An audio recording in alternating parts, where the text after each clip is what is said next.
Muchachos, buenos días, ¿cómo están? Vamos en este caso a continuar con nuestra clase, en este caso con el tema, respecto justamente a la energía interna en la primera ley. Vamos a recapitular justamente esta diapositiva que fue la última que vimos, respecto justamente a la energía interna. Entonces, uno desde el punto de vista justamente, pues, digamos, macroscópico, uno lo que haría en este caso sería ver en los procesos donde entrego energía y sale energía, independiente de que la entrada o salida sean calor o trabajo, uno puede determinar si es que hay una diferencia entre la energía que entra al sistema y la que sale del sistema, es porque el sistema de alguna manera también cambia su energía. Pero si lo queremos ver desde el punto de vista estructural, ¿cuál es el origen en este caso pues de la energía del sistema? En este caso, ¿qué energía tiene el sistema? Entonces nosotros vamos en este caso a definir la energía interna como la suma de las energías de cada una de sus partículas constituyentes. Entonces, habría que sumar esa energía y también considerar la suma de las energías potenciales de interacción entre ellas. Entonces, ese es un punto importante. Eso sería, en principio, determinar la energía interna a partir de lo que constituye, en este caso, el sistema, ¿no? De las partículas. Entonces, como les decía, yo voy a usar el símbolo U, perdón, para identificar la energía interna.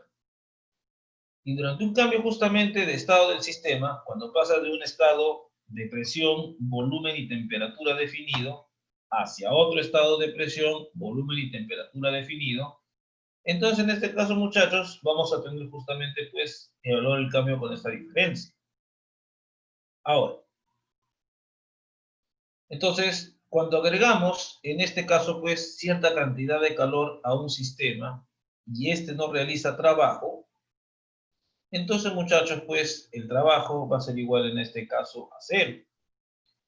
Entonces, la energía interna va a aumentar en una cantidad igual a Q. Entonces, como yo le estoy dando energía en este caso, pues, al sistema, estoy dando calor, pero este calor, esta energía, ya no sale al entorno, sino que el sistema solamente se limita pues a absorber esa energía, entonces ese calor que le entregamos va a corresponder a un cambio en la energía interna. Pero por otro lado, también se puede observar que el sistema realiza en este caso, pues si realiza un trabajo W expandiéndose contra el entorno y no se agrega calor, entonces ese trabajo, para hacer ese trabajo hay que invertir energía, pero ya no le estamos dando calor al sistema. Entonces el sistema tiene que agarrar de su propia energía para hacer ese trabajo.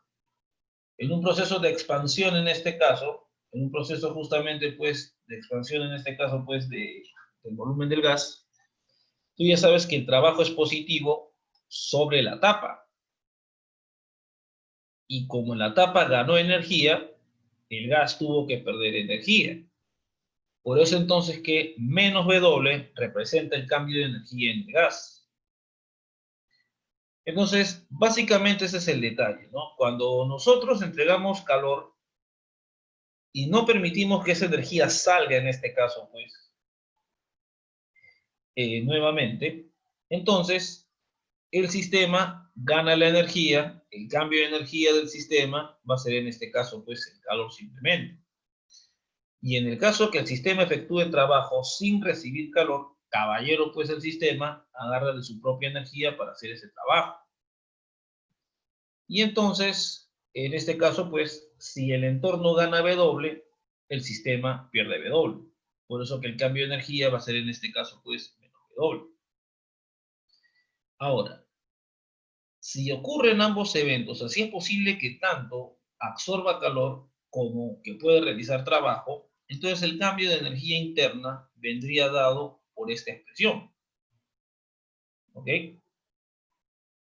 Entonces, el cambio de energía interna en este caso, que sería la diferencia de la energía en el estado final antes de ocurrir estos procesos de transferencia de energía, o perdón, después, perdón, menos la energía que tiene antes de ocurrir estos procesos de transferencia de energía, la diferencia que va a ser el cambio de la energía interna va a representar justamente la diferencia entre el calor y en este caso el trabajo. Y esta sería la expresión de la primera ley de la termodinámica. Como te digo, no teníamos que ir mucho tanto al detalle, sino de cómo estaba el sistema, porque justamente la termodinámica tiene la ventaja de estudiar cambios en un sistema y darle ciertas propiedades a las partículas, pero muchachos, desde el punto de vista macroscópico. Por eso que la termodinámica es tan interesante, porque es para cualquier sistema en general. No tiene que ser gas ideal necesariamente. En todo sistema que recibe energía y expulsa energía, la diferencia de las energías de entrada y salida van a corresponder en este caso al cambio de la energía interna. Por eso, muchachos, que esto se le llama pues la primera ley de la termodinámica. Ahora, la clásica es acomodarlo de esta manera, ¿no? Que todo quede en forma de sumita en este caso, ¿no? Entonces, en principio, cuando tú efectúes esta operación, esto es, en este caso, pues el calor absorbido o cedido por el gas. Eso va a depender, en este caso, pues, si es positivo o negativo el calor, ya se determinará si absorbe o cede. El trabajo que va a ser positivo o negativo, en este caso aquí, y el cambio de la energía interna. Entonces, si tú tienes un proceso termodinámico, tú ya sabes evaluar el trabajo, ya sabes el signo del trabajo, en este caso aquí. Evaluar el cambio de la energía interna, justamente vamos a estudiar en qué sistemas es fácil evaluar este cambio de la energía interna más directo. Y finalmente, muchachos, conociendo ambos procesos de cambio de energía, obtendremos justamente la cantidad de calor, en este caso, que absorbe o cede dependiendo del signo de esta operación. Entonces, esto ya lo había visto en la academia realmente, ¿no? Y entonces, cuando uno aplica esta ecuación, ve el signo del calor y ve si absorbe o cede en este caso. O de repente en ese proceso no ocurre ninguna de esas dos cosas, ¿no? Ni absorbe ni cede calor y simplemente ocurre pues lo que vemos hace un ratito. Ahora, hasta aquí, hermano, es una ecuación del cambio de la energía. El cambio de la energía en este caso, en esta situación, en este proceso. Ahora, el mensaje general es que cuando se agrega calor a un sistema, una parte de esta energía agregada permanece en el sistema. O sea, no necesariamente toda la energía que le entregamos se transforma en trabajo. Ese, por ejemplo, es un mensaje importantísimo. Entonces, esto significa que no toda la energía que entregamos se va a transformar en trabajo necesariamente. Y eso sí nos interesa porque ese será el la termodinámica, el trabajo. Nosotros no invertimos energía para no obtener nada. Nosotros en este caso invertimos energía para obtener trabajo. Ese es el mensaje principal de la termodinámica. Entonces, en esta ecuación, calor igual trabajo más variación de energía interna. Entonces, cuando se agrega calor, parte de esa energía permanece en el sistema, modificando su energía interna en una cantidad delta de U. El resto sale del sistema cuando éste efectúa trabajo contra su entorno. Entonces, puesto que W y Q, el trabajo y el calor, pueden ser positivos, negativos o cero, este cambio de la energía interna también puede ser positivo, negativo o cero incluso para diferentes procesos. La primera ley de la termodinámica es una generalización del principio de conservación de la energía. Por eso yo te decía que esto es para cualquier sistema en este caso. Es una generalización de estos eventos, para incluir la transferencia de energía como calor y en este caso como trabajo mecánico. Este principio se puede extender a clases de fenómenos aún más amplios en este caso. Y podemos en este caso simplemente pues añadir diferentes formas en este caso de energía a nuestra ecuación. Lo que sí te digo que en termodinámica se llama trabajo a cualquier forma de transferencia de energía diferente al calor. Tú sabes que el calor es transferencia de energía entre dos cuerpos en contacto térmico a distintas temperaturas. Entonces, justamente ahí estamos justamente apreciando en este caso, pues, que en general cualquier otra forma de energía diferente al calor, cualquier en este caso cuerpo que entregue energía, pero que esa entrega de energía sea distinta a transmisión de calor, se le va a llamar trabajo en general. ¿Ya? Entonces iremos añadiendo justamente pues al trabajito más y más formas de transferencia de energía. Ahora, tú sabías en este caso pues que la energía mecánica pues en este caso se conserva cuando actúan sobre el cuerpo fuerzas conservativas, o mejor dicho, cuando solo las fuerzas conservativas realizan trabajo, nada más. Pueden haber otras fuerzas, si no realizan trabajo no pasa nada con la energía mecánica. Pero después nosotros vimos que si las fuerzas no conservativas participaban realizando trabajo, entonces no cambiaba la energía mecánica, no se conserva. En realidad no es tanto que no se conserva o se pierda la energía, como ustedes en algún momento bien dijeron, ¿no? Sino simplemente lo que se trata es que hay que añadir otro término energético nada más, e igualito la energía se va a mantener en este caso constante. Justo la primera ley te dice cuáles son los procesos en los cuales cambia la energía de un sistema y que la diferencia de esos procesos corresponde al cambio de energía del sistema. Entonces, el trabajo de las fuerzas no conservativas altera la energía mecánica, pero de repente tenemos una energía más general que la mecánica, y entonces al final esa energía más general se termina conservando. Entonces, eso es lo que básicamente te dice, ¿no? Que puedes añadir cada vez diferentes formas de energía. Y al final, la nueva forma de energía que obtienes de repente se conserva en el problema. Entonces, hay energías asociadas al campo eléctrico, al campo magnético, generar energía electromagnética, inclusive en la teoría de la relatividad, la misma masa, muchachos, es energía en reposo. Y entonces este principio termodinámico se expande a varias escalas, en este caso, ¿no? Eso es lo bonito justamente de este tema, ¿no? La generalización justamente, pues, de cómo atacar eso en términos energéticos, ¿no? Ahora, vamos en este caso, pues, a entender la primera ley de la termodinámica, ¿ok? Pero, muchachos, justo nosotros en la clase anterior habíamos discutido respecto al trabajo y al calor, donde yo puedo tener dos estados inicial y final definidos, y yo tener un montón de procesos, un montón de trayectorias, que justamente, muchachos, describen los procesos que sigue el sistema hasta llegar al estado final. Y que tanto el trabajo como el calor dependían justamente pues del proceso. Entonces justamente cuando nosotros vimos en este caso pues inicialmente la energía interna, lo vimos en términos de las energías cinética y potencial microscópicas. No obstante, esto tiene desventajas, porque fíjate, realmente hacer esa evaluación para el número de partículas que conforman, por ejemplo, un gas, mire, y eso que el gas es el caso, uno de los casos más fáciles. Los constituyentes, las moléculas, por ejemplo, en el gas, no están en un número pequeño. Están, muchachos, en el orden del número de Avogadro. Es un número gigante de moléculas en este caso. Un número gigantesco.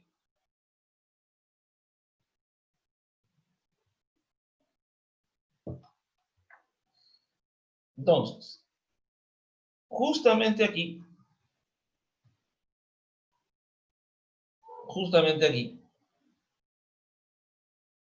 vemos pues que hacer ese cálculo va a ser complicadísimo, ¿no? Y eso que solamente ya sumar la cinética ya sería complicado. Sí, tú tienes un modelo estadístico en este caso del gas ideal que hemos estudiado, pero en un sistema que no es gas ideal, imagínate, pues, eso de 3 medios de KT ya fue en ese caso, ¿no? O sea, ya esa cuestión ya fue.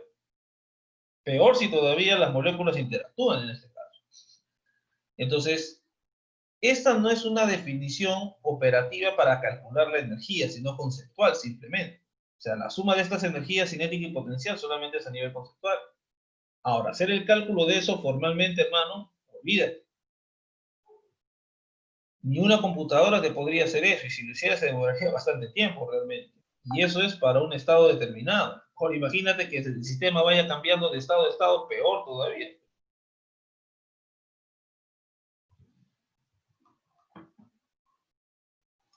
Entonces,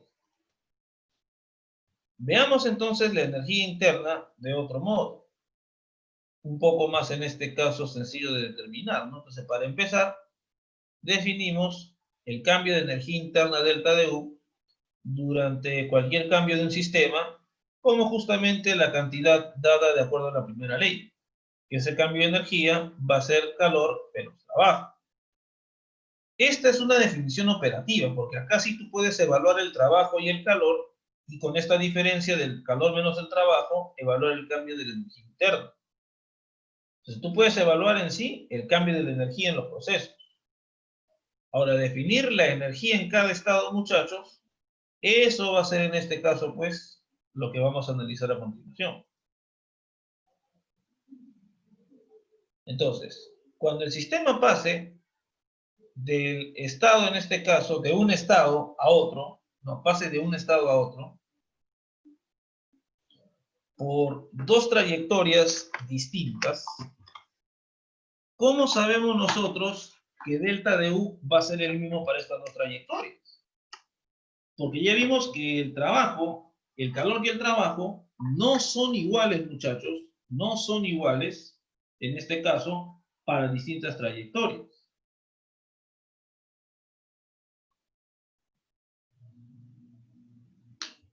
No son iguales. Dependen de la trayectoria, a pesar de que los estados inicial y final sean los mismos. Entonces, si justamente entonces, fíjate, ese cambio de energía dependiera también de la trayectoria, entonces el cambio de energía va a ser ambiguo. Porque si Q menos W va, en este caso, como Q y W dependen de la trayectoria del proceso, entonces, cuando ya haga esta resta, entonces, para ir de un estado a otro vamos a tener diferentes cambios de energía interna en este caso. O sea, el cambio de energía interna dependería en este caso del proceso seguido y el cambio de energía sería algo arbitrario. No tendría sentido en este caso hacer esa resta porque esta resta va a cambiar a cada rato, ¿no? A pesar de que los estados inicial y final sean los mismos.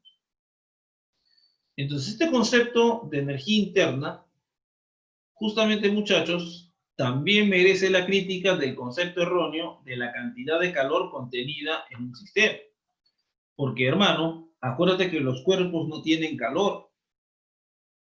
Los cuerpos, en este caso, absorben o ceden calor. Porque el calor es energía en tránsito en este caso. ¿Okay? Entonces, ahí, por ejemplo, si tú dices que este cambio de energía depende de los estados inicial y final, depende del proceso, perdón, del estado inicial al estado final, entonces al final estaríamos cayendo en el mismo error de considerar que el trabajo y el calor son energías, en este caso, almacenables. ¿No? ¿Ok? Entonces, aquí, por ejemplo, entonces, este cambio de energía, justamente, muchachos, de un estado a otro se va a tener que determinar de forma experimental. Y justamente esa es la única manera de corroborar si realmente al ir de un estado al otro, independiente del proceso que se siga, qué es lo que ocurre con el cambio de la energía interna. Entonces hay que experimentar aquí. Entonces, en cada proceso que nosotros podamos realizar para llevar al sistema de un estado inicial a un estado final, pero siempre siendo el estado inicial y el estado final siempre siendo los mismos, entonces, muchachos, se observa que como tú ya sabes determinar el calor y como tú sabes en este caso, pues, determinar el trabajo también, encontramos justamente, pues, que este cambio de la energía interna no depende de la trayectoria que te lleve del estado inicial al estado final. Aquí, muchachos, no hay otra cosa que experimentar. Porque esto es lo curioso, ¿no? El calor y el trabajo dependen de la trayectoria entre los estados inicial y final. Pero se encuentra, muchachos, que este cambio de la energía interna es independiente de la trayectoria. Es decir, el cambio de energía interna de un sistema durante un proceso termodinámico solo depende de los estados inicial y final y no de la trayectoria que lleve en este caso de un estado hacia el otro. Entonces es curioso, ¿no? Q y W dependen de la trayectoria, pero el cambio de energía interna no. Entonces ahí está, muchachos, el detalle justamente de esta discusión. El cambio de la energía interna. Eso solamente va a depender del estado inicial y final en este caso. Si los estados inicial y final son, en este caso, tienen la misma energía interna, ese cambio va a ser cero y se acabó el problema. Entonces, la energía interna va a ser una función de estado.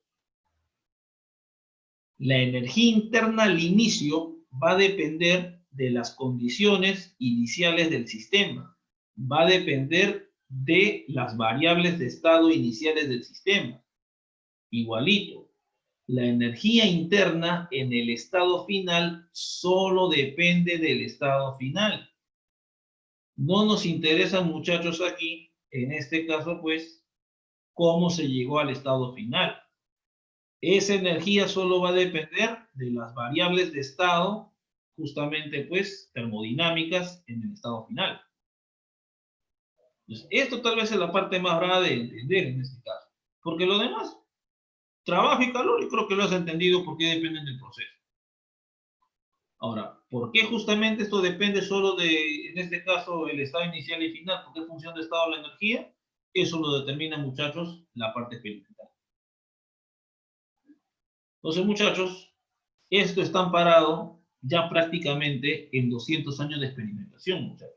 La termodinámica es relativamente joven, no como la mecánica que tiene mucho más tiempo en este caso. La mecánica ya se va por 400 años, ya 500, dentro de algunos años. Entonces, muchachos, vamos en este caso, pues, a continuar, ¿ok? Entonces, recuerda que el calor y el trabajo son, en este caso, procesos de transferencia de energía. No son almacenables y no dependen del estado termodinámico. Dependen justamente, pues, de cómo se va de un estado inicial a un estado final. Mientras que el cambio de energía interna, justamente, muchachos, representa simplemente un cambio en el estado del sistema, justamente que va a depender simplemente del estado inicial y final, y no del proceso como tú pasaste de uno hacia el otro.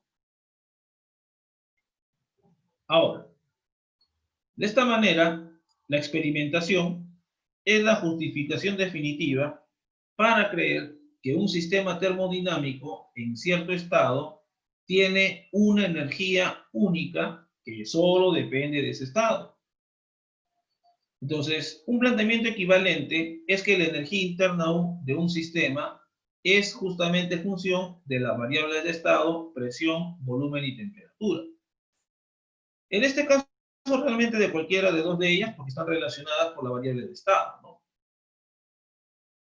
Entonces, es correcto decir que la primera ley de la termodinámica representa la conservación de la energía de los procesos termodinámicos. No obstante, hay que agregar que en la primera ley, justamente la energía interna depende del estado del sistema. En cambio de estado, ese cambio es independiente de la trayectoria seguida. Y aquí, muchachos, para que ustedes vean justamente aquí esta cuestión de la idea conceptual de por qué depende solo del estado, ponemos este ejemplito. Una tacita de café. Muchachos, este café, tú le elevaste la temperatura. Este cafecito tiene en este caso cierta temperatura y a partir de ese momento entonces él puede proporcionar cierta cantidad de calor. Entonces él proporciona, él puede entregar justamente calor, él puede transferir energía porque tiene energía. Y lo puede transferir de diferentes formas. Pero aquí está el detalle, muchachos. La energía que este pata adquiere solo va a depender de la temperatura que logra alcanzar luego de que tú lo calientes y lo prepares. Y a partir de ese momento, él tiene una energía determinada, independiente si tú lo calentaste lentamente el agüita y lo llevaste a esa temperatura o lo calentaste rápidamente en un hervidor eléctrico. independiente de cómo lo calentaste, de cómo llegaste al café a ese estado, una vez que el café tenga ese estado, tiene una energía definida. Y a partir de ahí, entonces, él puede entregar el calor que desee, dependiendo justamente de cómo interactúe con su entorno. Entonces, la energía del cafecito depende justamente del estado final que adquiere y no tanto del proceso que lo llevó al estado final. Entonces, muchachos, este va a ser el chiste con la energía interna. El trabajo y el calor son bastante amigables. Entender justamente que la energía interna solo es función de estado, eso sí es un poco tranca de entender. ¿Ya? Y como te digo, el experimento es lo único que nos avala. Bien, entonces aquí, básicamente para que ustedes vean entonces, pues, estas relaciones entre trabajo, calor y energía interna. Calor y trabajo, proceso de transferencia de energía. En cambio, energía interna, el resultado de esos procesos de transferencia de energía en el sistema. Ahora, vamos en este caso a hablar de los sistemas aislados. Fíjense aquí. ¿Qué es un sistema aislado? Un sistema aislado es un sistema que no puede interactuar con su entorno debido a que su frontera es impermeable tanto a la materia como a la energía.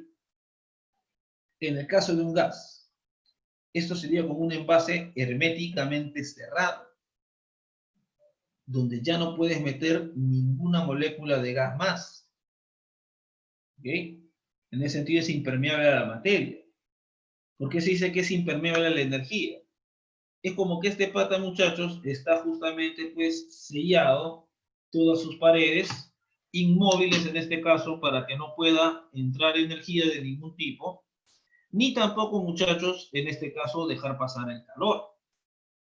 También se le llama a estas paredes que no se mueven rígidas, y a las paredes que no dejan pasar el calor se le llama paredes adiabáticas. Son nombrecitos simplemente. Entonces, un sistema es, por lo tanto, un tipo especial de sistema cuya frontera imposibilita el intercambio de calor entre él y su entorno y además es rígida e impermeable a los campos de fuerza, por lo cual no se realiza trabajo, en este caso, sobre su entorno.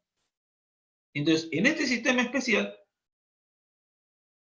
yo tendría pues que tanto el calor como el trabajo son cero en este caso para este tipo de sistemas aislados. Y por lo tanto, entonces, el cambio de la energía interna será cero. En otras palabras, la energía interna de un sistema aislado es en este caso constante.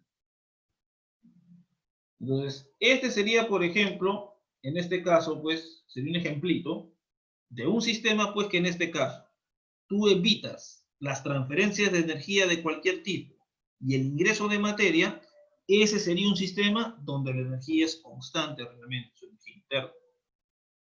Si ocurre trabajo o calor, ya cambia la energía del sistema, ya no es constante.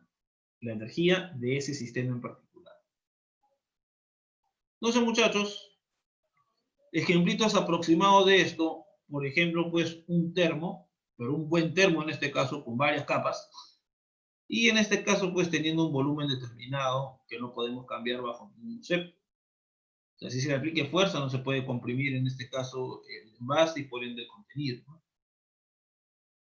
Entonces, como te digo, estos son conceptos justamente pues equivalentes. Por ejemplo, también se podría decir esto sería el equivalente de la partícula libre mecánica. Piensa que la partícula libre no interactúa con nadie, por lo tanto mantiene su estado de movimiento constante, ¿no? Cualquiera que sea. Acá va a ser igualito, ¿no? Entonces, en este caso, pues, este pata no puede interactuar con nadie prácticamente, por ende su energía, que es lo que lo caracteriza, que caracteriza el estado del sistema, va a ser constante simplemente.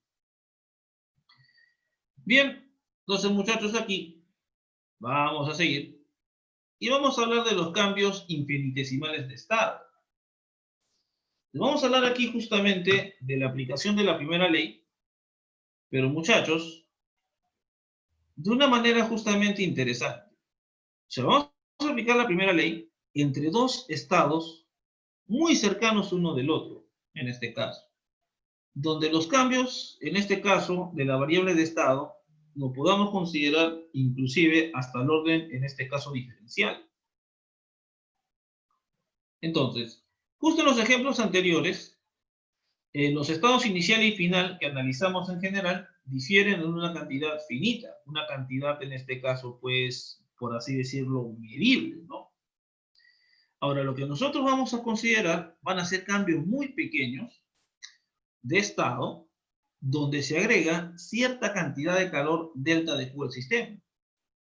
Este efectúa muy poco trabajo, y le vamos a poner ese trabajito, delta de W, y la energía interna va a cambiar un poquitito en este caso, delta de U, o diferencial de U. Entonces yo voy a expresar, en este caso, pues, la primera ley de la termodinámica en un proceso justamente del tipo infinitesimal. Justo esto nos va a servir, muchachos, para atacar posteriormente procesos en los cuales poder analizar los cambios, en este caso, pues, de las variables de estado y todo lo demás, podamos hallar fácilmente el trabajo a partir de esos cambios infinitesimales, evaluar el calor también, en procesos donde las variables de estado tienen un comportamiento un poco complicado. Ya llevarlo al terreno diferencial nos va a permitir después calcular el trabajo por integración o el calor por integración del movimiento. Entonces, hay que recordar que en los sistemas que vamos a analizar, el trabajo delta de W está dado por, en este caso, pues, diferencial de trabajo, va a ser en este caso aquí, presión por cambio de volumen. Y nosotros podemos escribir de esta manera, por ejemplo, el cambio de la energía interna.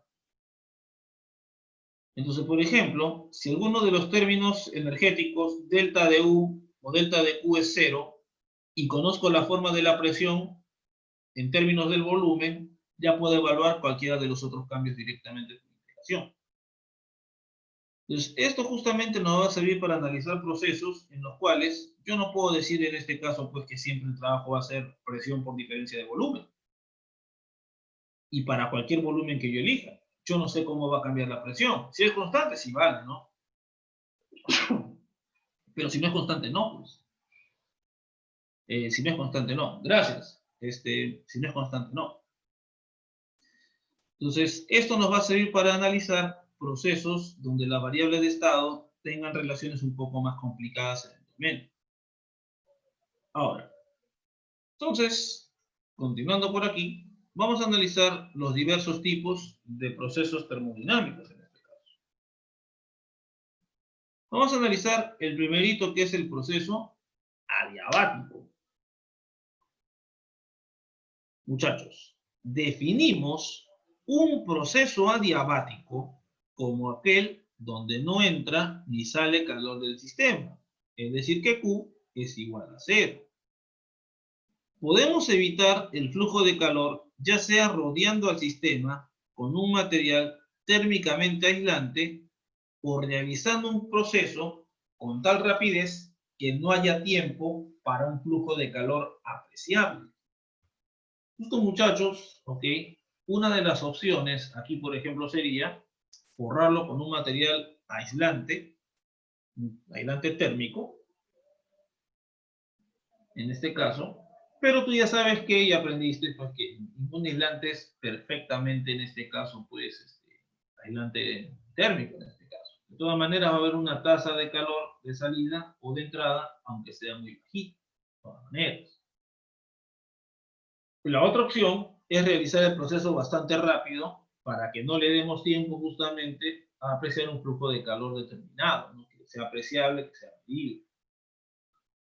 Por eso, muchachos, y adelantando un poco al futuro, muchos de los motores en este caso que utilizan los automóviles tienen justamente procesos tan rápidos que cuando uno analiza de forma teórica el comportamiento de estos motores, uno puede estimar que por la rapidez justamente con que ocurren los procesos, se aproximan justamente, pues, a procesos adiabáticos.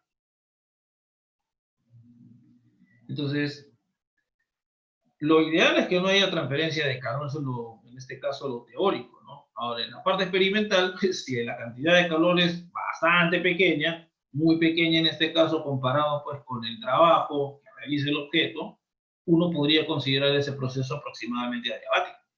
Esa ya es la realidad. Entonces, la idea justamente es plantear estos conceptos y nosotros ya en la siguiente clase, cuando veamos ya máquinas térmicas, esta cuestión, poder utilizar estos conceptos de los procesos adiabáticos. Ahora, entonces, por primera ley, en todo proceso adiabático, yo tendría entonces pues que el cambio de la energía interna sería simplemente el negativo del trabajo. Entonces, fíjate aquí. Aquí está forrado. Calor no hay aquí. Entonces, cuando nuestra tapita se desplace,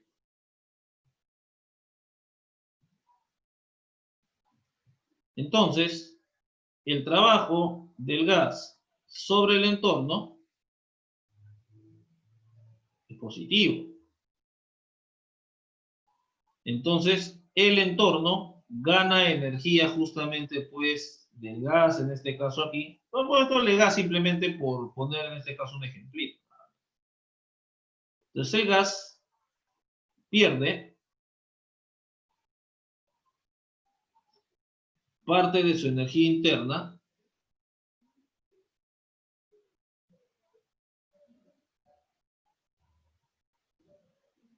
al realizar este trabajo.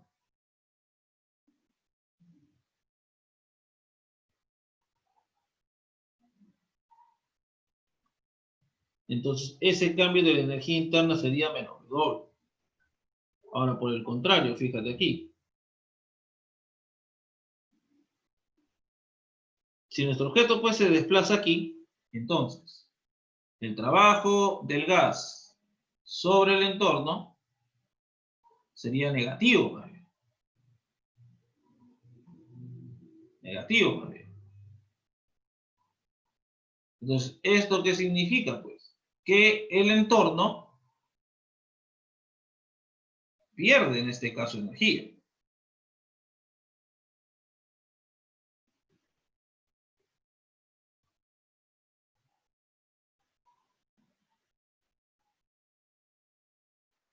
Y entonces, como este pata está forrado y no puede expulsar calor, lo único que le queda justamente es ganar esa energía.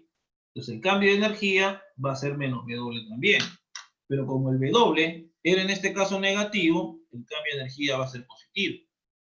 Entonces en un caso, en el proceso adiabático, si el gas se expande, va a ser a costa de su energía interna.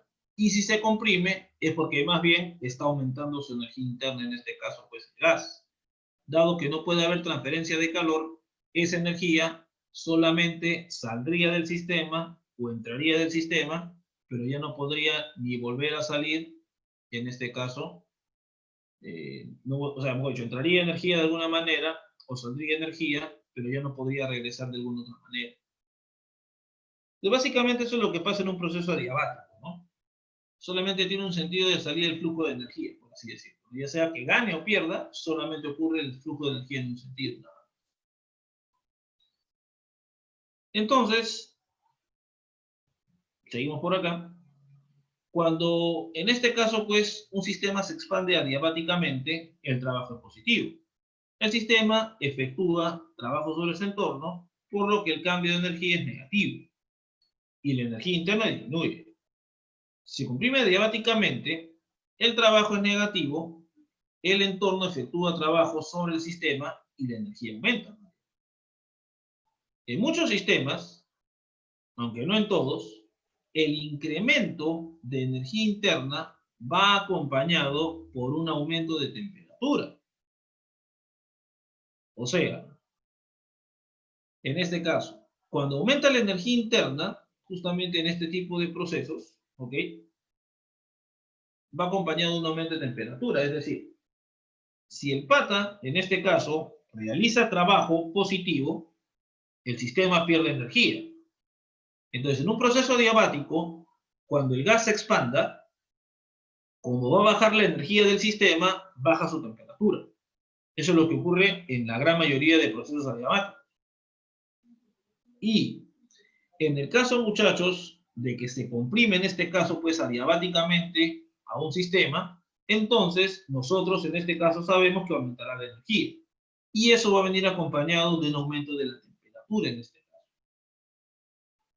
Entonces, básicamente es eso. Si se expande el gas, baja su temperatura. Si es adiabático, ¿no? En una expansión adiabática, en general, si aumenta el volumen, se expande adiabáticamente, baja la temperatura del gas. Y si se comprime adiabáticamente, sube la temperatura del gas. O del sistema en general, en este caso. Entonces, por ejemplo, como les hablaba de motorcitos, mira. Entonces, la carrera de compresión en un motor de combustión interna, que justamente vamos a analizar eso en la próxima clase, los motores de combustión interna, es un proceso aproximadamente adiabático. La temperatura aumenta al comprimirse la mezcla de aire-combustible en el cilindro. La expansión del combustible quemado durante la carrera de potencia también es adiabática con un descenso de temperatura. Entonces, tú sabes que en un motor suben y bajan los pistones en este caso. Entonces, la mezcla de aire con, en este caso, combustible que se genera en el motor, justo muchachos, hay un proceso justamente de compresión para que aumente la temperatura y para que ocurra el llamado proceso de ignición. Justamente me preguntaban sobre el fuego hace algunas clases, entonces vamos a dar más detalles sobre eso en este caso y también. De esos procesos de ignición, de cambio de estado por calor y todo eso. ¿Ya? Bien, muchachos, yo creo que un descansito hasta las 11 se hace en este caso necesario. ¿Ya? Entonces, a las 11 regresamos, muchachos, y continuamos con la clase. ¿Están de acuerdo? Ok, profesor. Listo. A las 11 regresamos, muchachos. ¿Ya?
Muy bien, muchachos.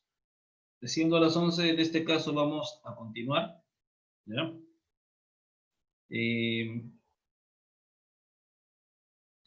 Vamos en este caso, pues, a analizar otros procesos, aparte del adiabático, aunque te digo que el adiabático es tal vez el más interesante de todos. El llamado proceso, en este caso, isocórico. El proceso isocórico es un proceso que se efectúa a volumen constante. Entonces, si el volumen del sistema es constante, por expansión ni por compresión, no vamos a observar ningún cambio en este caso, ¿no? Por ende, no efectúa trabajo sobre su entorno en este caso. Por lo tanto, entonces, W es 0, y de acuerdo con esto aquí, el cambio de energía interna se debería netamente, pues, al calor. Entonces, básicamente, pues, ya habíamos discutido esto, ¿no? Si no podía realizar trabajo, entonces, cualquier cambio de energía interna en el sistema va a ser, en este caso, netamente al calor. Entonces, aquí sería un sistema rodeado por paredes rígidas, impermeable a la materia, pero permeable a la energía, en este caso, pues, al calor. Y entonces, en un proceso isocórico, toda la energía agregada como calor permanece en el sistema como aumento de energía interna. Calentar un gas, por ejemplo, en un recipiente cerrado de volumen constante es un ejemplo de proceso isocórico. Pero observa y ten en cuenta que hay tipos de trabajo que no, en este caso, involucran cambio de volumen, ¿no? Claro. Por ejemplo, si efectuamos trabajo sobre un fluido agitándolo, en este caso, pues, isocórico implica que no se efectúa ningún tipo de trabajo. Pero el hecho de estar agitando, en este caso, pues, un líquido, justo como en el caso, pues, del experimento de Joule, donde la paleta gira y golpea el líquido, justamente ahí estamos efectuando trabajo, porque ahí no estamos entregando calor, o si no estamos realizando trabajo al golpear, en este caso, pues, el agua con las paletas en el experimento de Joule. Yo estoy realizando trabajo ahí por la fuerza, no estoy golpeando, estoy aplicando fuerza. Ahí no recibió energía, en este caso, pues, el agüita, por efecto justamente, pues, del calor, sino por trabajo. Y entonces, ahí yo no aprecio que cambie el volumen del agua. Entonces, en gases, en este caso, en ciertos sistemas, en este caso, pues, involucra cambio de volumen, como en el caso del gas y de los gases, en este caso. Pero trabajo también tiene otras formas de interpretarse. Acuérdate que te dije que trabajo es cualquier forma de transferencia de energía distinta al calor. Entonces, cuando tú golpeas, por ejemplo, tú en el verano te compras tu agua helada y la señora te lo vende como una piedra, tú lo que haces es chancar, hermano, justamente, pues, esa botella, chancarla contra la pared, para, en este caso, empezar a derretir el hielo. Tú estás entregando ahí energía, pero esa no es vía calor, sino vía trabajo. Y por eso que termina justamente ocurriendo eso, ¿ya? Entonces, justamente ahí, cuando se dice isocórico en general, ¿ya? Cuando se dice isocórico en general, simplemente no se está realizando trabajo en este caso. En gran mayoría de los casos puedes considerar eso como un proceso isocórico. Ahora, un proceso isobárico. Si es un proceso isobárico, se efectúa a presión constante. Aquí, muchachos, en general, ninguna de las cantidades que hemos analizado en la primera ley, el cambio de la energía interna, el calor y el trabajo, es cero. Y, muchachos, calcular el trabajo acá sí va a ser, pues, un chiste. Entonces, de acuerdo con la ecuación de la primera ley, en este caso, pues, el trabajito. Entonces, el trabajito, bueno, acá no con la primera ley, ¿no? Que es otra ecuación, ¿no? De acuerdo con la expresión del cálculo del trabajo, ¿no? Acá sí esto no va. De acuerdo con la ecuación justamente para hallar el trabajo,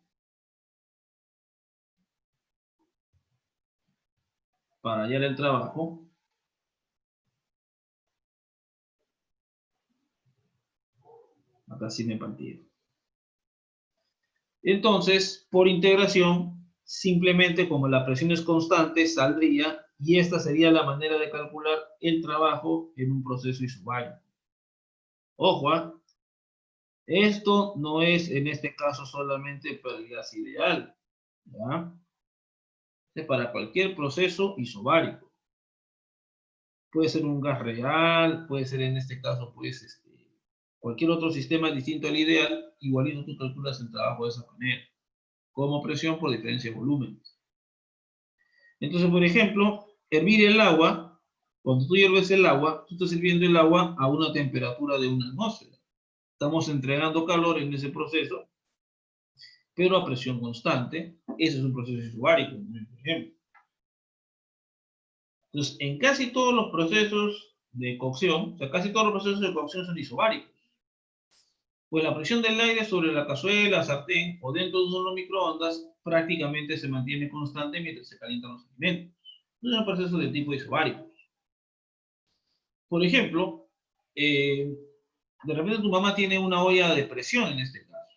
Justamente porque en ese caso, muchachos, inclusive aumenta en este caso pues la presión. Y eso entonces justamente permite que la temperatura pues, en este caso, bueno, no sé si tú sabes, ¿no? Cuando tú, por ejemplo, hierves en este caso agua en provincia, tú sabes en este caso pues que el agua en provincia hierve a una temperatura menor que en Lima, ¿cierto? Porque hay menos presión. Entonces, si nosotros aumentáramos la presión por el contrario, entonces el agua hirviría en este caso a temperaturas superiores. Entonces, no ya de presión, lo que hace es justamente aumentar la presión para que pueda subir más fácilmente la temperatura y poder cocinar más rápido los alimentos. Entonces, todos muchachos tienen en este caso su porqué en este caso, ¿no? Pero siempre los procesos de cocción son procesos de tipo isobáricos, ¿ya? Muy bien, el proceso isotérmico. Este justamente es el proceso que se analiza y que aparece como resultado de la ley de Boyle-Mariotte en este caso. Es un proceso isotérmico, se efectúa a temperatura constante. Para ello, todo intercambio de calor con el entorno debe efectuarse con lentitud suficiente para que se mantenga el equilibrio térmico. Entonces, muchachos, en general, ninguna de estas cantidades, en este caso, pues, es cero en un proceso isotérmico. En algunos casos especiales, la energía interna de un sistema depende únicamente de la temperatura, ¿ok? Y no de su presión o volumen en este caso. Entonces, de repente tú invocabas al gas ideal, ¿no? Que el cambio de energía interna en un proceso térmico es cero. Claro, eso es cierto para el gas ideal. Porque, muchachos, justamente para el gas ideal, la energía interna del sistema es función directa de la temperatura, nada más. Y si bien es cierto, yo puedo estimarlo también como el producto presión por volumen, puede ser que en un proceso aumente la presión, baja el volumen y la energía no cambia. Ese es para el caso justamente del gas ideal. Pero para los casos justamente, en general, un cambio de energía interna no tiene que ser cero en un proceso isotérmico, necesariamente. Si es gas ideal, cantado que sí, obviamente, pero si no, no. En algunos casos, entonces, como te digo, la energía interna de un gas depende únicamente de su temperatura y no de su presión o volumen, porque podría cambiar los dos y la energía interna ser la misma, básicamente. El sistema más conocido que posee esta propiedad especial es el gas ideal. En tales sistemas, si la temperatura es constante, la energía interna también será constante. Entonces, el cambio de energía interna va a ser cero para el gas ideal en un proceso isotérmico y en este caso, el calor va a ser en este caso igual al trabajo. Es decir, toda la energía interna que entra en el sistema como calor deberá salir como trabajo efectuado en el sistema. Es un proceso bastante especial, ¿no? Porque aquí la energía justamente que entre por las diferencias de temperatura mínimas que existen entre uno y otro, eso va a ocurrir en un proceso justamente bastante lento Y entonces esa energía que entre, justamente muchachos, al final, va a tener que salir en forma de trabajo íntegramente. Eso obviamente estamos hablando del gas ideal. Esto que estamos concluyendo aquí es para el gas ideal. Entonces hay una diferencia con que el cambio de energía interna sea cero y que la energía interna sea constante en este caso. Porque en el caso del gas ideal, en el proceso isotérmico, ¿okay? En el proceso isotérmico, la energía interna se mantiene constante en todo momento. Y si yo tomo cualquier estado dentro de un proceso isotérmico, cualquier par de estados dentro del mismo proceso isotérmico, el cambio de energía interna va a ser cero. Pero puede ocurrir que tú observes un proceso sobre un gas ideal donde el cambio de energía interna sea cero y el proceso no sea isotérmico. Y básicamente el asunto sería algo así, ¿no? Como para que entiendan. En el gas ideal, el proceso isotérmico justamente viene a ser la gráfica de una hipérbola equilátera. Pero si yo, por ejemplo, tomo un proceso que va directamente, perdón, vamos acá a hacer más bacán mi dibujo. Acá, muchachos, perdón. Ahora. Estamos hablando del gas ideal, muchachos. Estamos en el gas ideal. De presión, volumen. Y este es un proceso isotérmico. Aquí T es constante, U constante para el gas ideal. Aquí para cualquier proceso intermedio que tú tomes, para cualquier par de estados en este proceso, en este caso isotérmico, vas a cero. Pero imagínate que tú en este caso, pues, tomes a consideración el siguiente proceso.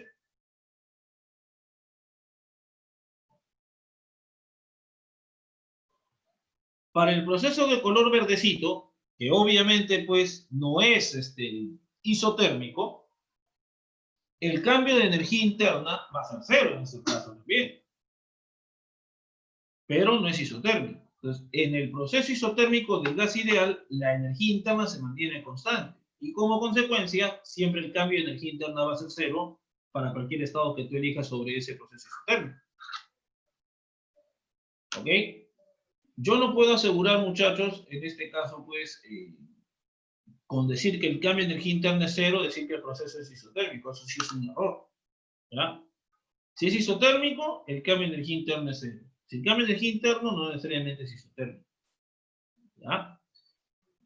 Entonces, muchachos, en casi todos los sistemas, en los demás sistemas, la energía interna depende de la presión y la temperatura.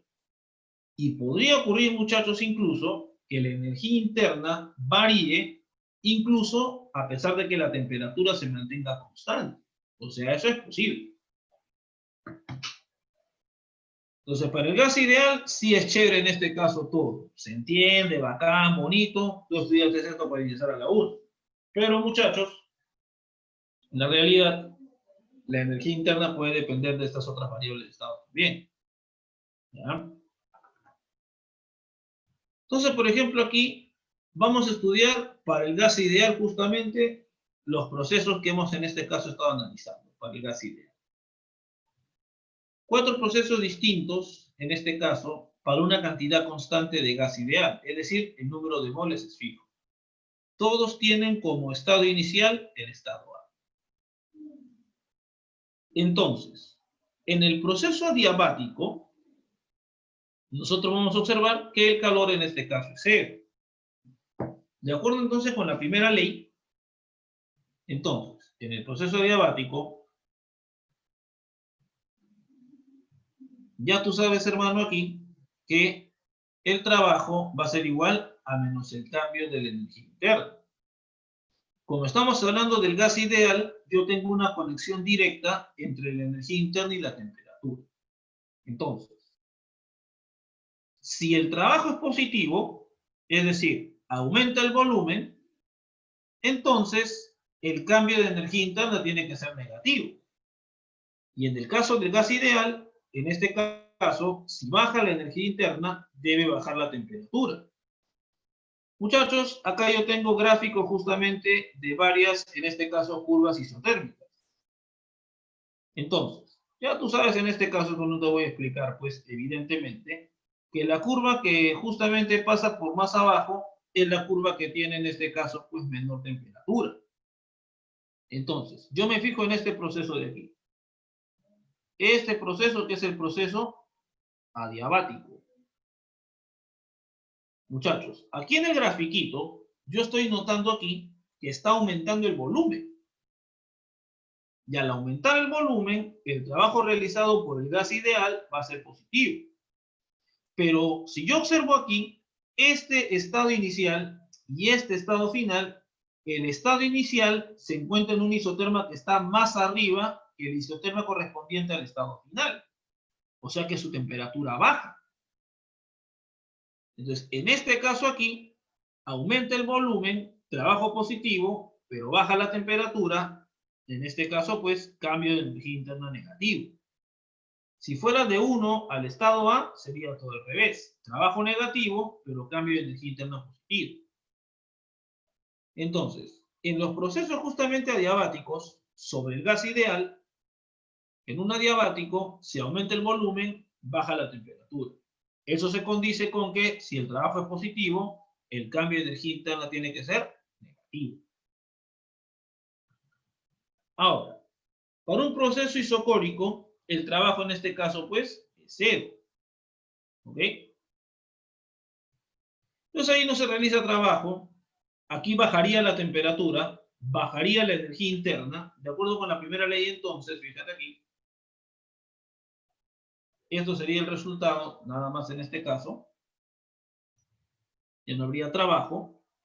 Entonces ahí, por ejemplo, yo noto que del estado A, que está aquí, del estado A al estado 2, yo noto justamente una disminución de la temperatura porque pasa un isoterma que está más abajo que la del estado inicial. Entonces ahí baja la temperatura, baja la energía interna. Entonces, en ese caso, por ejemplo, al bajar la temperatura, entonces perdería energía interna y esa energía interna la pierde no en forma de trabajo, sino en forma de calor. Estaría expulsando calor en ese evento. Y para el isotérmico, el cambio de energía interna, muchachos, va a ser 0 porque se mantiene en todo momento, todos los estados pertenecen a la misma isoterma, en este caso está a temperatura constante. Ojo, esto es para el gas ideal, muchachos, por si acaso. ¿Ah? Esto es para el gas ideal. Ahora, tranquilo que en la práctica, si te va a venir la primera ley y no te dicen que es gas ideal, es para que hagas cálculos directos, ¿no? Calor igual trabajo más variación de energía interna. Si te van a pedir cálculos concretos, en este caso, de calcular el trabajo en un proceso, la clásica que va a ser gas ideal. Ya eso sí ya tenlo por cantado en este caso. ¿Ya? Eso no se preocupe. No le vamos a poner pues una sustancia complicada en el examen final en este caso. No. Entonces, si te vamos a poner cálculos para que calcules el trabajo y todo eso en varios procesos, ya casi cantado que va a ser gas ideal. ¿Ya? No te vamos a poner sustancias complicadas ni trancas para, en este caso, jalarte, ¿no? De eso no se trata. ¿Ya? Entonces, en el proceso isotérmico aquí, todo el trabajo que realiza, en este caso, pues, el sistema, prácticamente es debido al calor que ingresa en ese proceso. Pues se procura justamente entregar calor, pero manteniendo la temperatura del gas constante. Estamos hablando de un gas ideal. Y este proceso se hace muy lentamente. Entonces, cuando el cambio de energía interna es 0, nosotros tendríamos aquí pues que el calor prácticamente y el trabajo son de la misma magnitud. Y obviamente, cuando nosotros queremos estudiar el trabajo, a nosotros nos convendría que la mayoría de energía que entre al sistema se transforme en trabajo. Así que el isotérmico, en este caso, en el caso que estamos analizando aquí del gas ideal, sobre un gas ideal entonces, el proceso isotérmico es uno que maximiza el trabajo. Porque aquí no es que una parte de la energía que entra en forma de calor se va en este caso a transformar en trabajo. Aquí es toda la energía que entra se transforma en trabajo. Y vemos pues que la temperatura solamente aumenta, en este caso pues, en una expansión isobárica. Fíjate que en los otros procesos de expansión, ya sea expansión adiabática o expansión en este caso pues isotérmica, la temperatura no aumenta. Solamente aumenta la temperatura, muchachos, en el proceso justamente isobárico, más. Entonces, fíjate estos procesos de expansión, ¿ok? Listo. Entonces, para que tengas aquí un ejemplito, recuerda que este es para gas ideal, ¿ya? Este es para gas ideal. Bien, seguimos por acá. Hablemos de la energía interna de un gas ideal. Entonces ahora, muchachos, mostraremos que para un gas ideal, la energía interna U solo depende de la temperatura y no de la presión y el volumen. Entonces, muchachos, vamos a considerar el experimento de expansión libre que vimos hace un rato, que vimos en la clase pasada, ¿no? Cuando se rompía la membrana y el gas se expandía ocupando todo el volumen. Entonces, un recipiente térmicamente aislado se divide en este caso en dos compartimientos usando una membrana. Un compartimiento tiene una cantidad de gas ideal y el otro estaba vacío. Esto ya lo hicimos en la clase anterior. Ya solamente te voy a contar nada más y si quieres la animación te lo pongo al final otra vez. Cuando la membrana se rompe o se retira, el gas se expande para llenar ambas partes del recipiente. El gas no efectúa trabajo sobre su entorno porque las paredes del recipiente no se mueven y no fluye calor a través del aislante. Entonces, justamente ahí entonces, fíjate, tenemos un compartimiento totalmente aislado en este caso, térmicamente, y que en este caso, recipiente, y tenemos una membrana que separa dos compartimientos. ¿Ok? Nosotros determinamos pues la presión, el volumen, todo lo demás. Y entonces, como no mueven las paredes durante este movimiento de expansión, nosotros retiramos la pared y el gas simplemente se expandió, entonces no se realiza trabajo.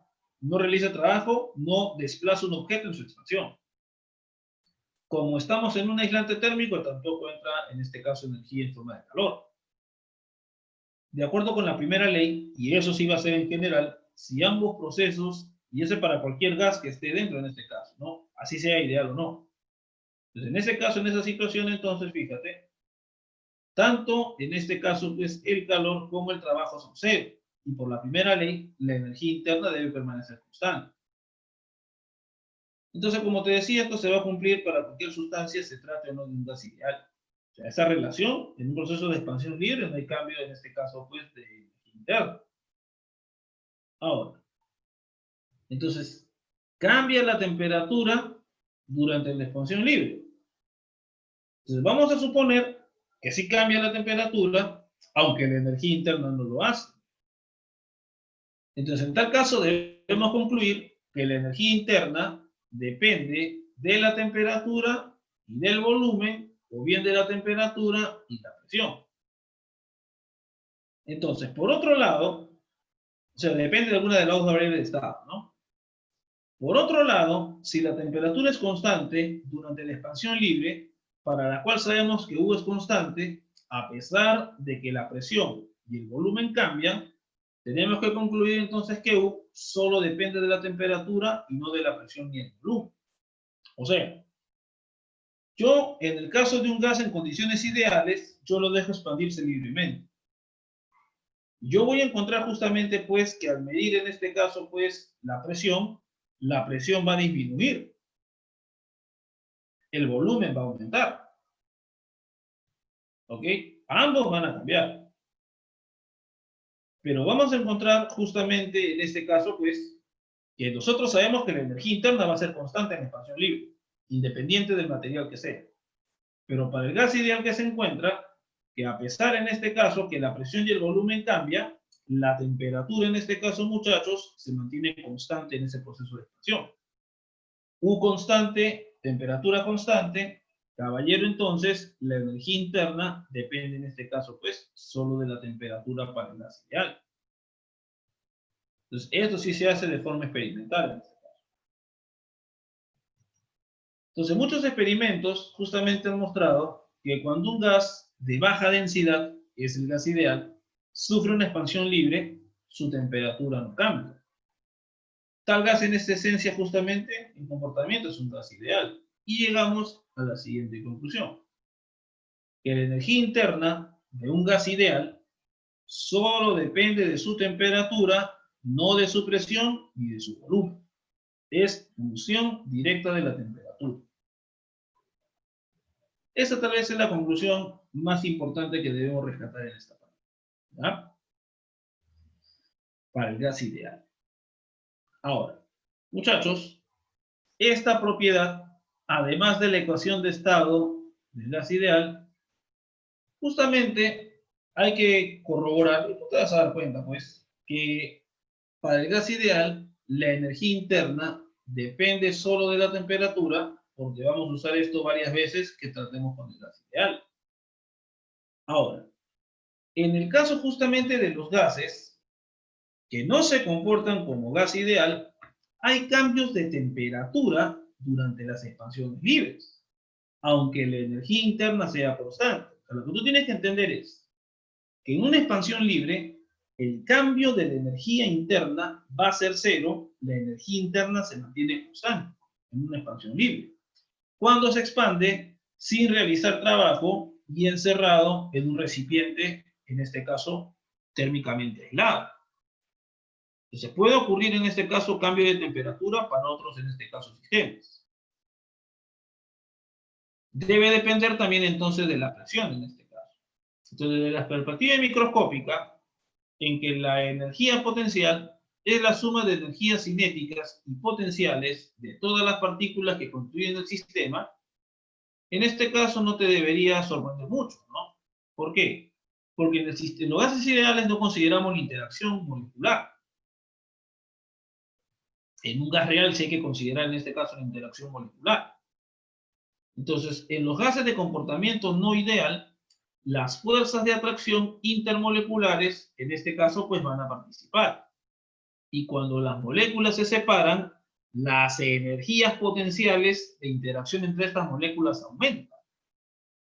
Entonces, como la energía total, en este caso, es constante, si yo en este caso pues observo que aumenta la distancia entre las moléculas, como aumenta la energía potencial, debe bajar entonces la energía cinética. Y como la temperatura de alguna manera es una medida respecto al movimiento molecular, si en este caso entonces, muchachos, aquí, observo yo aquí, que en este caso pues la energía cinética baja, entonces la temperatura debería también en este caso bajar en general, en una expansión libre. Justo quiero hacer un alto en esta parte para mostrarte una simulación en este caso aquí de este asunto. Justo vamos en este caso a ver rápidamente, aunque no es parte en este caso pues en sí del curso, pero justamente lo encontré y me pareció interesante, ¿ya? A ver, voy a dejarlo compartir un ratito y voy a poner en este caso justamente una página que yo encontré. Ya está.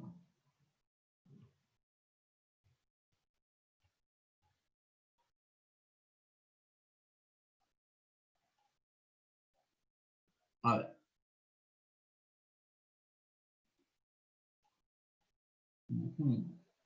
Acá está. A ver, muchachos, fíjense acá. Es una página de internet. Justo, muchachos, uno de los primeros en este caso, pues, digamos, ¿no? Maneras de visualizar la interacción molecular es a través, en este caso, pues, del famoso potencial de Lennard-Jones, ¿ok? Esto, por ejemplo, es una descripción de cómo se comporta en este caso, pues, la fuerza de interacción, en este caso, pues, entre dos moléculas, en este caso, ¿no? Cómo interactúan dos moléculas de hidrógeno, de oxígeno. Y justamente, muchachos, nosotros tenemos esta expresión de aquí. Va a depender de cierta distancia R0, que va a ser en este caso, pues, la distancia donde estarían en equilibrio, en este caso, pues, la separación de equilibrio. Y en este caso, pues, muchachos, también va a depender de cierta energía, en este caso. ¿Ok? Entonces, acá tenemos ciertos valores sobre esta interacción. Y por ejemplo, esto sería, muchachos, justamente la forma en este caso, pues, de la energía. Esta expresión que depende de x a la 2, x a la sexta, tendría esta forma. Entonces, fíjate aquí. Cuando en este caso nos encontramos en el estado, pues, de equilibrio, por así decirlo, fíjate aquí, entonces nosotros vamos a tener la energía mínima.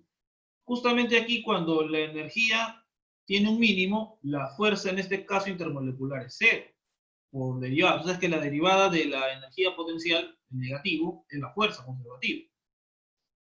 Entonces, justamente en ese punto mínimo, va a ser en este caso, pues, la posición de equilibrio.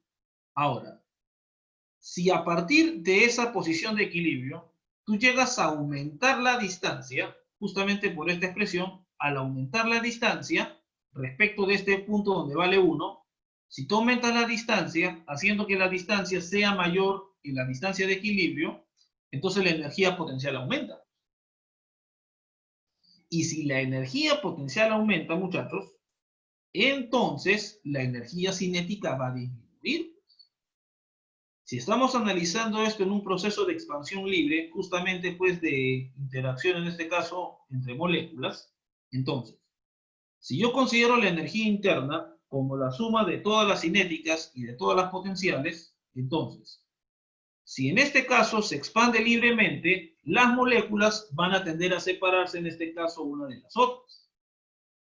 Entonces la energía potencial de cada interacción molecular va a aumentar, justamente de acuerdo a este modelo de Lennard-Jones. Y por ende, entonces, si aumenta la cinética, aumenta la potencial, baja la cinética y con ello cae en este caso la temperatura. Entonces aquí, básicamente te dan la descripción de movimiento, cómo cambia la posición. Y aquí, por ejemplo, muchachos,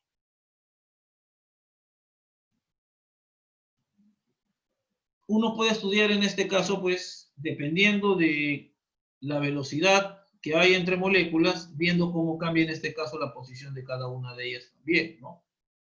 Como te das cuenta, parece un comportamiento oscilatorio en este caso, ¿no? Y a medida, pues, que la energía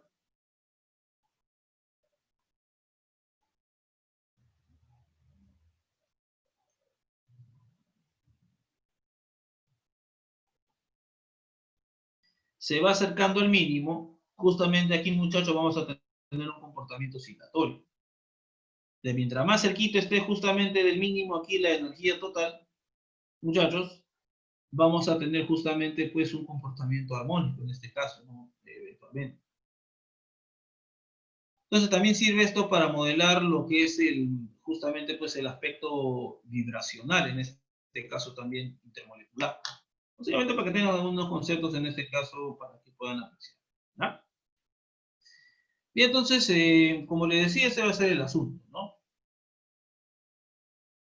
Entonces, en un proceso de expansión libre, la energía interna es constante, mas no significa que la temperatura sea constante para todos, en este caso, pues, los sistemas termodinámicos. Para el gas ideal, sí se presta en este caso para el gas ideal. Y entonces vamos a volver aquí, muchachos.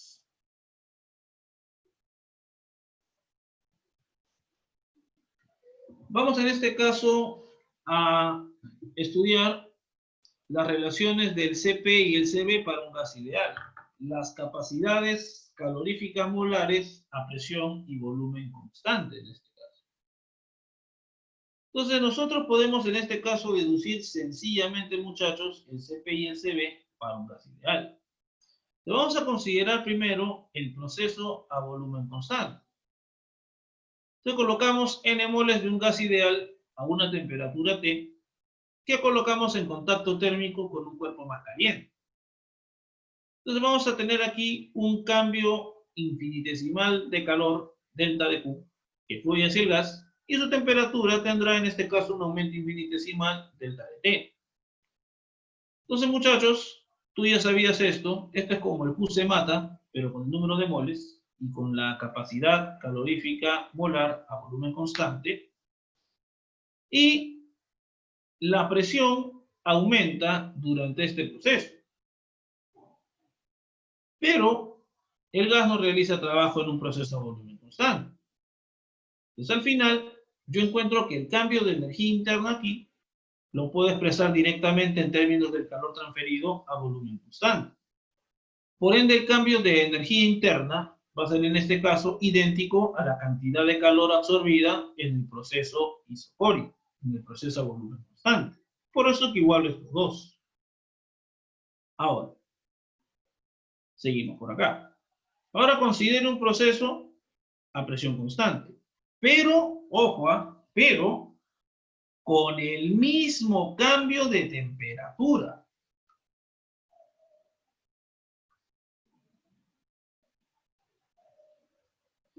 Con el mismo cambio de temperatura. Ya estamos hablando aquí de un gas ideal, muchachos, y toda esa cuestión. ¿Ah?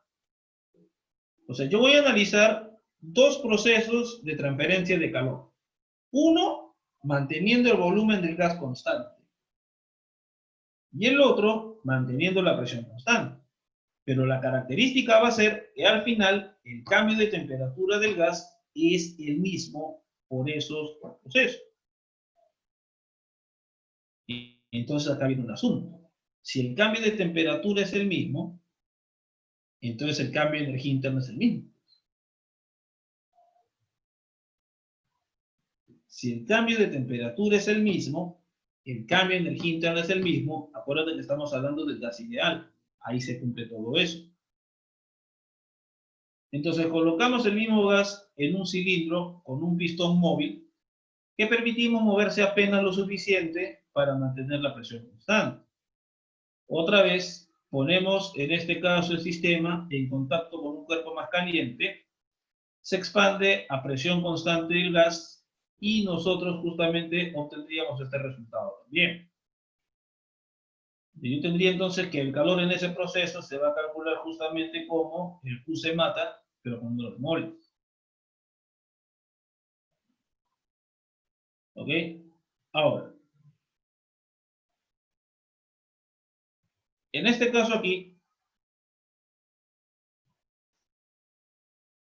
de acuerdo a la primera ley, el trabajo en este caso, perdón, como esa presión constante, se va a calcular de esta manera. Ya, a ver, acá sí, perdón, acá sí metí las 4. Acá esto no va. Acá va P delta de B, donde P es constante. Eso sí. Entonces, también podemos expresar el trabajo justamente a partir de un cambio de temperatura.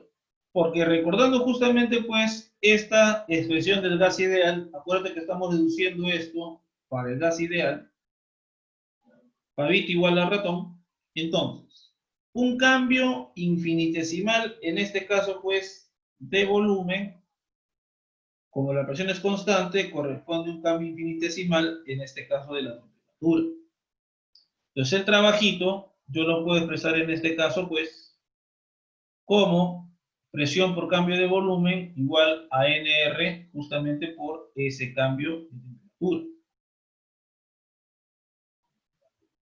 Ahora, sustituimos todas las expresiones anteriores en la primera ley.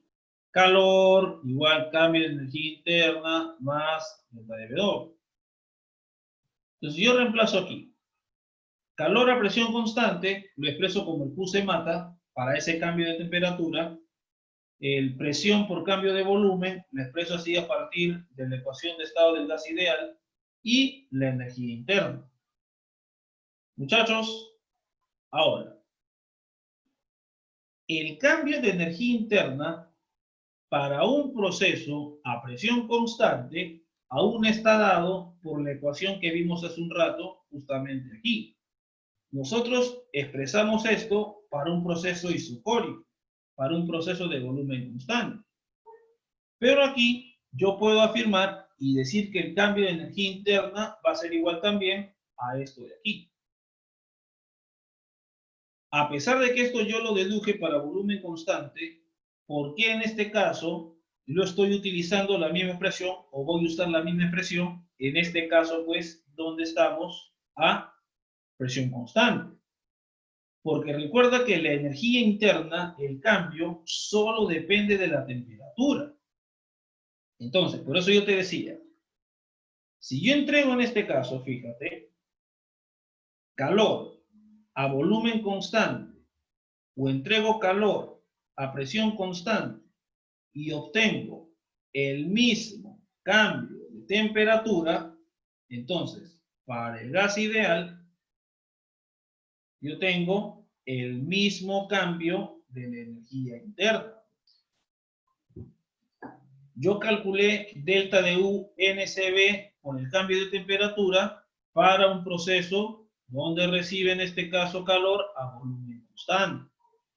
Pero muchachos, al final, toda esa situación se va a seguir en este caso, pues, respetando. Por eso les decía que estamos analizando procesos donde yo estoy entregando calor a volumen y a presión constante, pero donde siempre el cambio de temperatura sea el mismo. Entonces yo puedo igualar eso tranquilamente ahí, ¿no? Entonces va a ser válida esta ecuación para cualquier cambio de energía interna, siempre y cuando, muchachos, el cambio de temperatura sea el mismo. Reemplazamos aquí y obtendríamos esta expresión.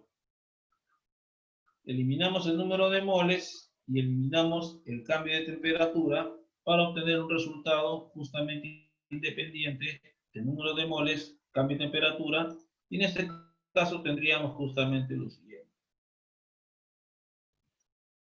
Que Cp lo puedo expresar como Cb más R, y estas van a ser justamente las capacidades caloríficas molares del gas ideal.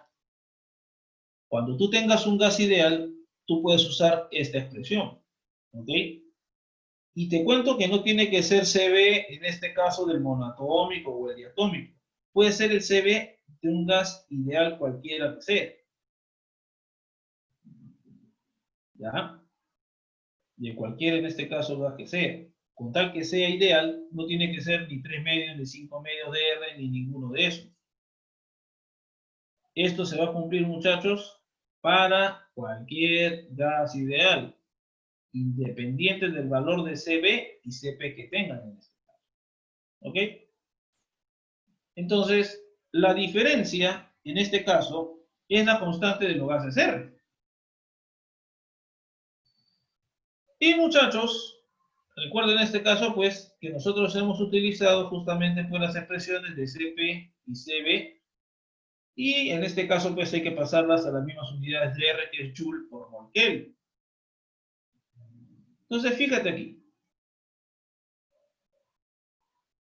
Vamos a analizar, en este caso, pues, las diferencias de Cp y Cb, en este caso, muchachos, aquí, como tú estás apreciando. Gases monoatómicos son justamente, muchachos, los gases nobles, los que están en el grupo 8A, pero no necesitan, en este caso, pues, enlazarse con otro para estabilizarse electrónicamente. Entonces, solitos pueden coexistir como gases monoatómicos. Fíjate, hermano, lo sorprendente justamente aquí del asunto. Para los monoatómicos, prácticamente, hermano, esto encaja como anillo al dedo. Cp menos Cb es R. Y, hermano, la diferencia sale 8,31. Prácticamente R. En el caso de los diatómicos, también se acerca bastante, hermano, fíjate. Para el hidrógeno, para el nitrógeno, para el oxígeno, para el, en este caso, monóxido de carbono, fíjate la diferencia de Cp y Cb, hermano, prácticamente es R. ¿Ok? Y en los poliatómicos, hermano, como tú sabes que ahí aparecen más vainas, ya se está alejando un poco en este caso, pues aquí. Pero para monoatómicos y diatómicos, hermano, prácticamente esa relación se cumple. Y para algunos poliatómicos también se cumple, muchachos. Solo que yo les puse algunos donde justamente pues no se observa tan cercano a 8,31. Pero muchachos, ya difiere por otras cuestiones en este caso. Entonces, justamente aquí, cuando nosotros aplicamos los procesos, en este caso pues, digamos termodinámicos notables, como el isobárico o como el isótono, al analizar justamente las propiedades caloríficas de los gases ideales, podemos ver entonces, muchachos, que lo que nos dice en este caso la termodinámica se ajusta bastante, muchachos, pues, al resultado experimental. Así que tranquilamente en los problemas tú vas a tomar esta diferencia como R.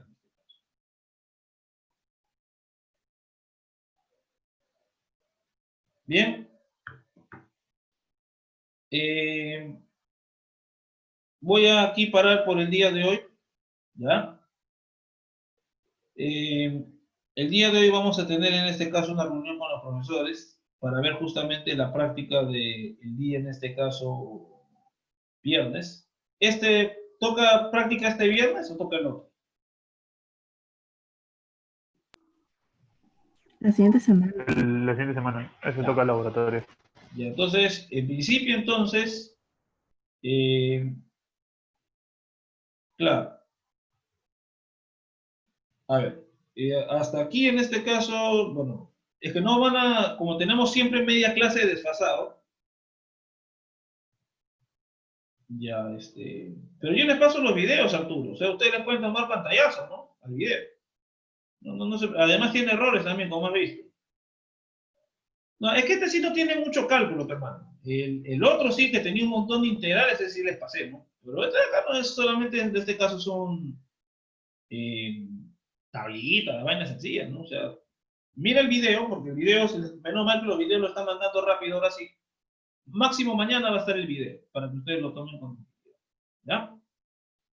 Las fijas, a ver, ya les diré el lunes, en este caso si hay alguna que es complicada, ya les diré que estoy en un tema en particular. Pero ya estamos a punto de acabar este tema de la primera ley. Ya la otra semana vamos a pasar a ver máquinas térmicas, segunda ley de la termodinámica, todo eso. ¿Ya? Bien, como les digo, tranquilo nomás muchachos, este tema es sencillo de termodinámica, ¿ya? Y como te digo, peor de los casos, maleado, te van a venir cálculos, pero sobre gas ideal en este caso. ¿Ya? Otra cosa no te va a venir. ¿Ya?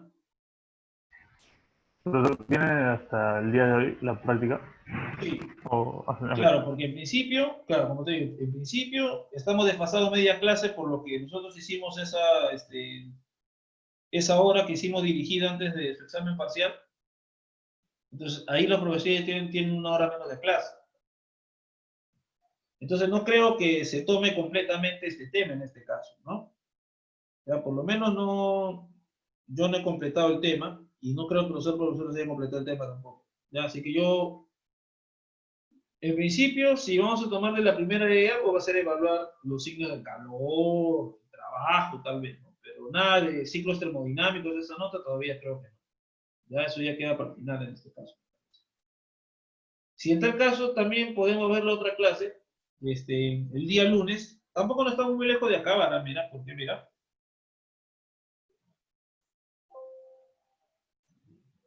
A ver, ¿cuántas faltaban? A ver. Solo me faltaban 4 diapositivas para terminar. ¿Ya?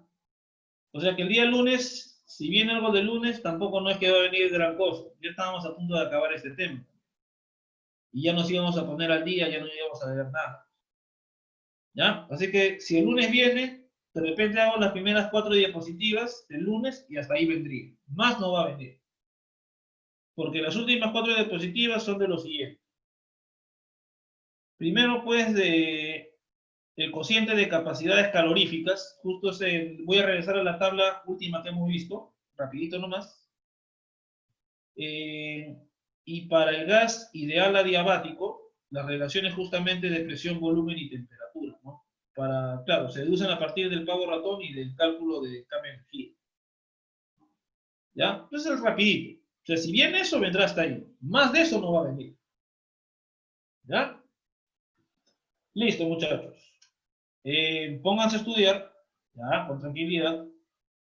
Las preguntas no son complicadas. Si de repente tú más bien, y eso sí te voy a pedir, si tú encuentras más bien una pregunta complicada por ahí, de termodinámica, con gas ideal, y que no la veas, ¿por qué no la traes el lunes? Y el lunes hacemos ese problema antes de iniciar segunda ley. ¿Les parece? Ok, Listo. Muy bien. Bien, muchachos, entonces ya nos estamos viendo entonces el día lunes. Cuídense, por favor, ¿ya? Que ha bajado un poco los contagios, pero no se confíen, ¿ya? Ok, pues hasta luego. Muchachos, nos estamos Cuídate viendo. Hasta igualmente. luego, cuídense. Luego, profe, cuídese. Hasta luego, profe.